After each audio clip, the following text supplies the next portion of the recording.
37. La voie que nous proposons n'est pas de contrecarrer l'être en pensée, qui dans ce cas serait lui-même contrecarré, mais de retrouver cette pensée primordiale et puissante qui est la vraie, dans la mesure où elle pense le monde et pense en même temps dans l'homme, qui d'ordinaire, en se l'appropriant, la prive de la vie. En effet, l'homme sépare la pensée du monde en lui-même, en cherchant à reconstruire le monde pour lui-même à travers cette pensée, qui est abstraite de l'objet, parce qu'abstraite de sa propre source. Normalement, l'homme ne pense pas, car sa pensée est morte.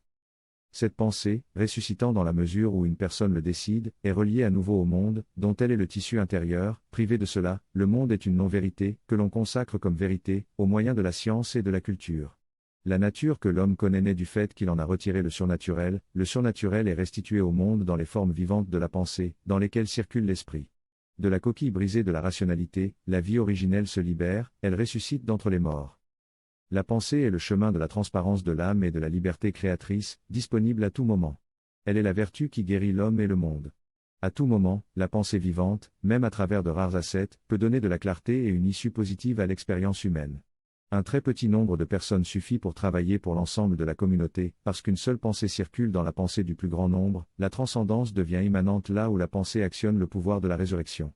En réalité, cette pensée l'emporte sur la mort. La pensée vivante est une hauteur illimitée à laquelle tout être pensant peut s'élever dans la mesure où il entend connaître ce qui le fait penser, c'est-à-dire connaître la pensée dans sa réalité, et pas seulement dans les formes réflexes avec lesquelles il s'adapte provisoirement à l'expérience sensorielle. C'est la hauteur illimitée que les gens peuvent connaître à tout moment comme leur monde de liberté, grâce auquel seulement ils rencontrent objectivement les autres êtres et le monde.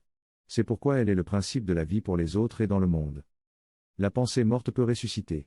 L'humanité peut recevoir le logo dans la pensée, présent en tout cas dans chaque pensée, continuellement réanimable, en témoignage de la résurrection, au niveau de la conscience minérale et de la volonté, attestant de la transcendance retrouvée dans l'immanent. La pensée est pure en elle-même, comme la pure lumière qui s'éteint normalement dans la pensée, mourant chaque fois dans la dialectique, dans la logique. Le moment est vraiment venu où elle doit ressusciter conformément à son propre être pur, c'est à dire conformément à sa vérité ou puissance, qui est la logique du logo, capable de s'exprimer aussi comme détermination dialectique. Rien n'existe dans l'humain qu'elle ne doive régénérer.